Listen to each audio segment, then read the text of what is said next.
వాడికి ఏదైనా అయిందో ఇక నువ్వు బతకవు.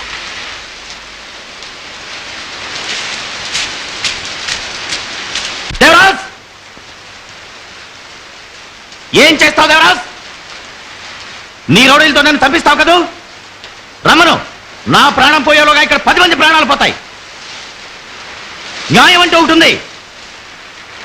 ముందు మీ రమణ ఏం చేశాడు అడుగు. ఏం చేశాడు?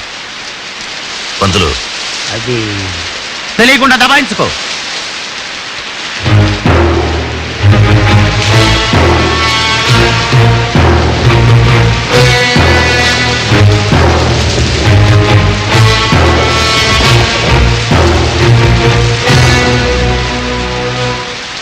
రమణ ఏం చేశాడో నాకు తెలియదు, కానీ 10 ఏళ్ల పాటు వాడు నాతోనే ఉన్నాడు.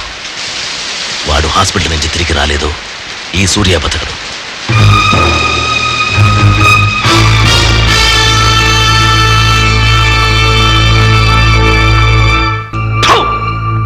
నాన్న పేరు తెలీదు, అమ్మ పేరు తెలీదు.